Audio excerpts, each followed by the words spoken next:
good to have you on the show. Thank you so much for taking the time. I'm glad to be here, Danny. Amazing. Well, let's begin with the latest developments in the U.S. war on Iran. And I'll just play a summary here. The United States has been engaging in bombing campaigns, it seems like multiple each day. The U.S. has targeted much of southern Iran, the coastal towns, cities, and areas, Bandar Abbas, Keshem Island, and the like. While Iran has been, and I've heard you talk about on other programs, inflicting a pretty massive damage on the United States itself, targeting overnight the air base in Kuwait, an early radar warning system in Kuwait, a gathering of U.S. soldiers in Kuwait, as well as command and control centers, fighter jet maintenance sites in Jordan and Bahrain. Also, we have mounting evidence that these losses might include U.S. troops. There's satellite imagery showing at the Crown Plaza Hotel in Oman a direct missile strike having actually made impact there. It is known to exclusively house U.S. soldiers, this hotel. And the U.S. is not only blowing through air defenses, it is also having their air defenses blown up. We see here satellite imagery that a Patriot air defense launcher was blown up at Erbil in Iraq. Professor Mearsheimer, can you help me understand why did the United States go to war, and what do you make of the actual situation as Trump touts that he's ready to finish off Iran? Well, I think we went to war because we thought that we could win a quick and easy victory. It's quite clear that the Israelis, and here we're talking about David Barnea, the head of Mossad, and Prime Minister Netanyahu, invented this story that if we launched the war with a shock and awe campaign and we decapitated the regime, that would in effect bring the Iranians to their knees, and we would be able to negotiate a good deal with them. And that good deal would involve getting not only regime change, but also putting an end to their nuclear enrichment capability, their long-range missile capability, and their support of the Houthis, Hamas, and Hezbollah. So those were the goals. And again, we thought that this shock and awe campaign would allow us to achieve those goals quickly. This was a cockamamie idea. There was no good strategic reason to think that this would work. And of course, it didn't work. And the Iranians have proven to be remarkably tough adversaries for the United States and for Israel. And the end result is that on June 17th of this year, President Trump signed this memorandum of understanding with Iran that was in effect a surrender document.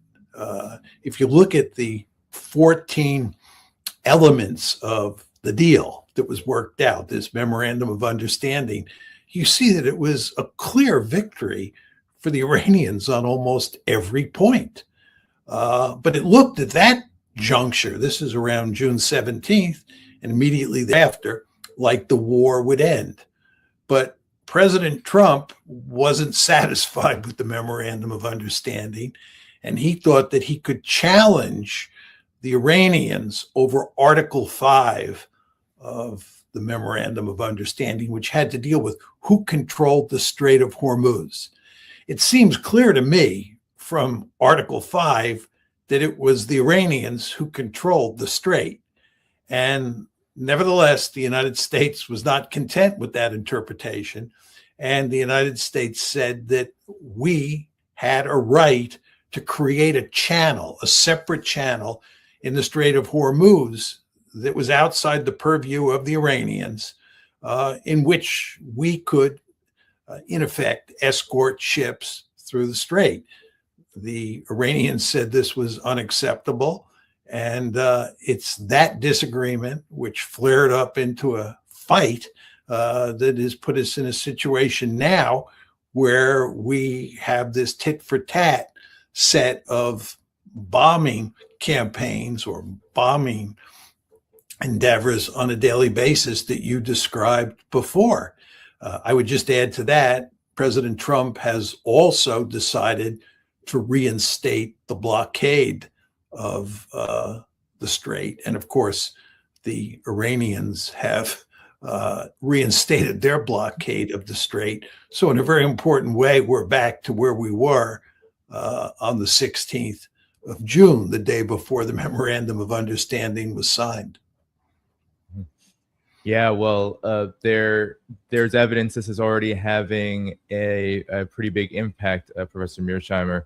We have, according to Reuters, no super tankers or any LNG carriers passed through the strait in the last day. We also have reports that international shipping firms are shunning the Omani corridor now over failure to protect vessels. This comes after Iran did strike 2 super tankers and reportedly also the port of Fujairah in recent days. What kind of impact will this have, Professor Mearsheimer? Trump and the United States right now are, every time CENTCOM puts out a report about its strikes, it says this is all about degrading Iran's ability to control the Strait of Hormuz or to endanger shipping in the Strait of Hormuz. What do you make of this? Is this at all possible? Is the United States succeeding in this realm? Well, it is clear that the United States has not been able to wrest control straits from the Iranians.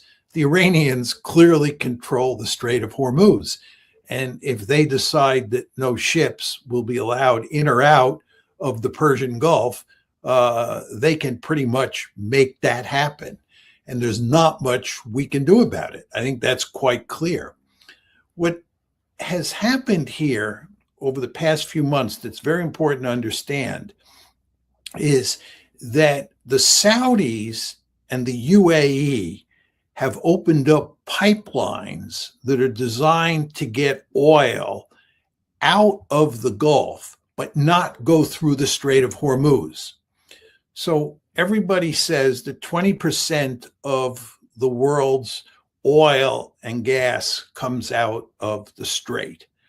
There's no question that that was true on February 28th when the war started. But what's happened since then is, I would estimate, about 7% of the world's oil that had been coming from Saudi Arabia and the United Emirates is still coming out. So a huge chunk of that 20% is coming out through pipelines. There's a pipeline that goes across Saudi Arabia to a port called Yanbu, which is on the Red Sea. And then that oil leaves Yanbu, goes through the Red Sea and out into world markets. And then with regard to the UAE, the Emirates, they have a pipeline that goes to Fujairah, which you were talking about. And between Fujairah and Yanbu, I would say about 7% of the world's oil continues to flow. So we've not cut off 20% of the world's oil from the Gulf. We've only cut off 13%. Now, what's happening is that it appears quite clear that the Iranians have shut down Fujairah. There is more oil coming out of Fujairah.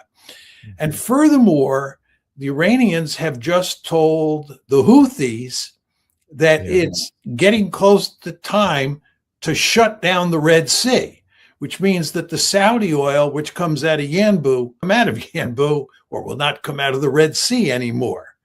And this is all, as the article you just put up on the screen shows. Iran asked the Houthis to close Ban el-Mandab, that's the strait at the end of the Red Sea, if the U.S. attacks power network. Well, President Trump has promised to attack the Iranian power network next week. And that means that the Houthis will shut down the Red Sea. So that 7% that has been getting out through the pipelines in Saudi Arabia and the UAE will not get out anymore. And that 7% really matters for preventing the international economy from going off a cliff. So what is going on right now is very consequential. Yeah, most definitely. And I pulled up the report from Reuters shared by Middle East Eye about the potential closure of the Bab el-Mandeb Strait. Here is the report. This is the Times of Israel. Reuters was behind a very strong paywall. Trump said that he's leaning toward expanding a military offensive against Iran, saying it better behave. And this is including briefs on hitting energy infrastructure as well as possible ground operations, Professor Mearsheimer. Now, this was Iran's response from the headquarters of the Iranian military, saying that any infrastructure that's hit will be responded to with infrastructure hits of their own on the Gulf and the region, infrastructure for infrastructure, as the Iranian gets. So, President Mearsheimer, help evaluate the trajectory here. The United States says it is on the way toward victory against Iran with these renewed strikes, but Iran is showing a pretty a strong capacity to respond defensively, as it says, against these attacks. What do you make of this growing situation? Let me make a couple points. First of all, the United States and Israel represent an existential threat to Iran. So the Iranians are not going to cave here. They're going to fight to the last person. The idea that the Iranians are softies and a little bit of power, American military power here or there will get them to throw up their hands is delusional. It's just not going to happen. These are really tough-nosed, hard-nosed individuals in charge in Iran. And they're going to fight to the finish. So they're not going to give up. But let's talk about the possible strategies that we have for winning the war. Let's accept the fact that they're not going to give up, but maybe we can win the war. It all started with a bombing campaign that lasted 4 days. It was a strategic bombing campaign. And it was waged by the Israelis and the Americans on one side and the Iranians on the other side. Why did we quit after 40 days? We quit after 40 days on April 8th because we could not win the war with that strategic bombing campaign. Very important to understand that. The strategic bombing campaign failed. Then on April 13th, we went to a blockade. The blockade lasted until June 17th when we signed the Memorandum of Understanding. The blockade failed. Not only did the air campaign, but the blockade also failed to get the Iranians to dance to our tune. Now, we used air power, we used naval power. Then there's the possibility of land power. People talk about an invasion of Iran. This is not a serious argument. I can't believe anybody pays attention to it. How many combat troops do we have in the Middle East or in the Persian Gulf? I'd guess that we have at the most 6,000. The idea that we can do anything in terms of invading Iran with 6,000 troops is laughable. You know, people use the number 50,000. They say there are 50,000 American troops in the region. The question is not how many overall numbers, the question is not what the overall number of troops in the region is. The question is, how many combat troops do you have? How many Marines and how many Army infantry do you have? How many trigger pullers do you have? That's the question you have to ask yourself. We don't even have 10,000 of those. We're talking about a country, Iran, that has 93 million people, that has a formidable military capability, and that has terrain that is forbidding. The idea that we're going to invade this country and conquer it or conquer significant parts of it with a small force like that, again, it's not a serious argument. So we have no land option. The sea option, which is the blockade, failed, and the strategic bombing campaign failed. So what are we involved in now? We're involved in tit-for-tat strategies. This is not a strategic bombing campaign. And in fact, if you listen to what President Trump is saying, he in a way is threatening to go back to the strategic bombing campaign next week when he talks about going after bridges, Right. power stations, and so forth, so on. That's the strategic bombing campaign. But that's not what's happening now. What is happening is that both sides are engaged in a tit for tat strategy. These are limited strikes on the other side. Now, the question you have to ask yourself is, do you think this is going to work? Do you think a tit for tat strategy is likely to bring the Iranians to their knees? It's not going to work. If a massive air campaign like the one we launched during the first 40 days of the war didn't work, please explain to me how a tit for tat strategy is going to work. And by the way, and we can go into this in some detail, I think the Iranians are doing more damage to U.S. assets than the United States is doing to Iranian assets. And if I'm wrong, that just means it's a wash, that both sides are beating up on the other side and neither side has an advantage. But I think the Iranians have an advantage in this tit for tat set of exchanges. So what do we do to win this war? Again, you want to remember that the Iranians are tough hombres. We are up against formidable adversaries, number one. Number two, strategic bombing doesn't work. Number two, a blockade doesn't work. Number three, we have no land option. And number four, tit for tat is not going to work. All of this tells you we are playing a losing hand. And by the way, this is why President Trump signed the memorandum of understanding on June 17th. As I said before, that was a surrender document. Why? Because the Iranians had won the war. He then decided he was unsatisfied with the memorandum of understanding, and he was going to figure out some sort of clever way to obviate it, to win, to get a better deal, whatever. And he's now engaged in this tit for tat strategy. He's reinstated the blockade, but I do not see how this is going to lead to a success for President Trump. And he's ultimately going to have to reach a deal with Iran where Iran wins. Professor Mearsheimer, yeah, maybe we can get into some details about what exactly gives Iran the advantage here in this newest iteration of the United States' attempt to defeat Iran through war. Because there are some who watch this program, others I've seen comment, talk about their concerns about Iran's approach and some concerns even that they've lost leverage. But I'm curious on what you see as Iran's advantage here in lieu of these concerns I've been seeing and even receiving messages about.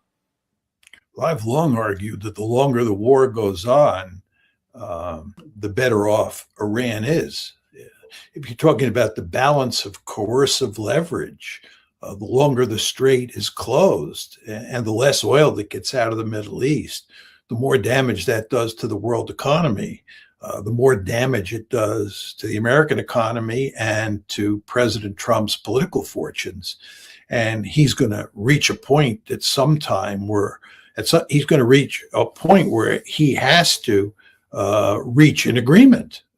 This is what happened back on June 17th. Remember, President Trump said, I signed the memorandum of understanding because I thought if I didn't, we would face, and these were his words, an economic catastrophe. That's what he said. And he also said explicitly that he didn't want to be Herbert Hoover. He said that in the context of signing the June 17th agreement. Well, that the basic dynamic that led him to sign the memorandum of understanding and say those things still applies.